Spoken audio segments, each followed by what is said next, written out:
Okay, ત્યારે જ આગળ વધ્યું તો લ્યુપિનમાં યુએસ એફડીએની તપાસના પગલે જોરદાર ઘટાડો જોવા મળી રહ્યો છે। શેર 10% કરતા વધુ ઘટી ગયો છે અને આ સમાચાર પર વધુ ચર્ચા કરવા આપણી સાથે જોડાઈ રહ્યા છે એન્જલ બ્રોકિંગના વીપી रिसर्च सरबजीत कौर नांगरा।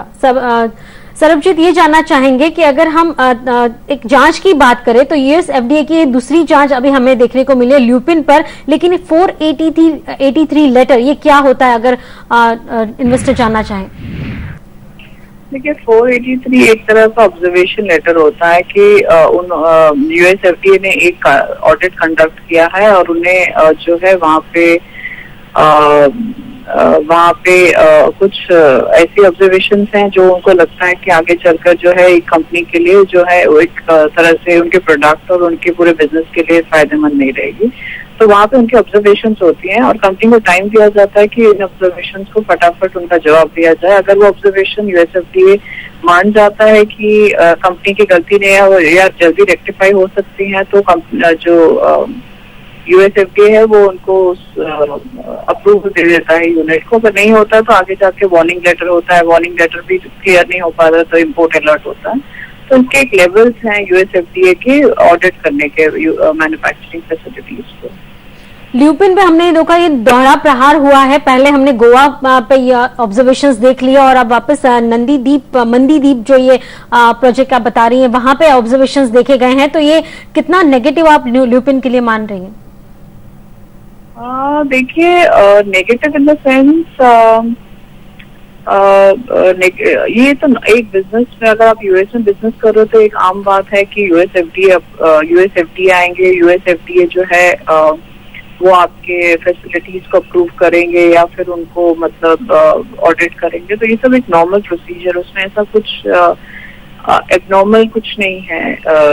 तो ये सब एक नॉर्मल प्रोसीजर है और 2-3 साल बाद हर फैसिलिटी को, चाहे वो ऑडिटेड हो नॉन ऑडिटेड हो, वापस एक ऑडिट के थ्रू जाना ही पड़ता है। तो एक नॉर्मल प्रोसीजर है, उसमें कई बार कई यूनिट्स क्लियर हो जाती हैं, कई बार कई यूनिट्स जो है वो फंस जाती हैं। तो अगर उनमें कुछ ऑब्जर्वेशंस आती हैं तो ऑब्जर्वेशंस को निकालना एक कंपनी के लिए जरूरी हो जाता है टू मेक श्योर कि वहाँ प्रोडक्ट्स जो वहाँ से लॉन्च करने वाले हों वो कहीं जो है वहाँ पे रिस्क में ना आ जाए।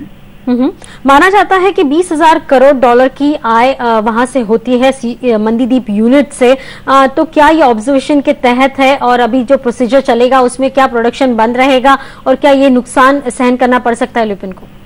नहीं, देखिए, जैसे मैंने कहा कि ये इम्पोर्ट अलर्ट नहीं है, ये केवल एक तरह से ऑब्जर्वेशन है। अभी कंपनी के पास टाइम है, वो उनका जवाब देंगे। अगर अप्रूव हो गया तो कंपनी अपने ऑपरेशन कंटिन्यू कर सकती है। अगर उसमें उनको कुछ लैक्यूना लगा या लगा यूएसएफडीए को कि कंपनी की तरफ से कुछ मंदी है तो उसके चलते जो है उनको उसको ऑब्जर्वेशंस को ठीक करना पड़ेगा। तो उसमें थोड़ा टाइम लग सकता है अगर उस हालत पे सिचुएशन गई तो, लेकिन अभी तक तो फिलहाल हमें नहीं लगता है कुछ उसके नंबर्स पे या कुछ किसी भी चीज पे इम्पैक्ट आए। ओके, ये तो अच्छी बात है, लेकिन जिस तरह से हमने पैनिक सेलिंग देखी है ल्यूपिन पे पिछले दिनों और आज के दिन भी, तो क्या आप सलाह देंगी जो इन्वेस्टर हैं उनको? देखिए, ल्यूपिन में एक्चुअली प्रॉब्लम ये था कि जब सन फार्मा वगैरह पे ये केसेस चल रहे थे तो अभी सभी ने माना कि ऑरोबिंदो और ल्यूपिन ही एक ऐसी कंपनी है जिसमें कि ऐसे रिस्क उठने की चांसेस नहीं है, जबकि ये प्रेडिक्ट करना कि कौन सी कंपनी सेफ है विद रिस्पेक्ट टू यूएसएफडीए काफी डिफिकल्ट है। तो उसके चलते इस कंपनी के वैल्यूएशंस काफी बढ़ गए थे। तो अभी जो भी गिरावट आई है वो उस वैल्यूएशन को करेक्ट कर रही है। तो हमें नहीं चलता कि इस गिरावट के बाद एक तरह से कंपनी जो है स्टॉक जो है वो एक डिसेंट वैल्यूएशन है। इसका मतलब ये नहीं है कि वो जो है एक हमारी तरफ से ये अभी एक तरह से फेयर वैल्यू जोन पे है। इसमें अभी खरीदारी में अभी बहुत टाइम है। ओके, अभी खरीदारी करने का समय नहीं है। बहुत बहुत शुक्रिया सरबजीत हमसे इस चर्चा में जुड़ने के लिए।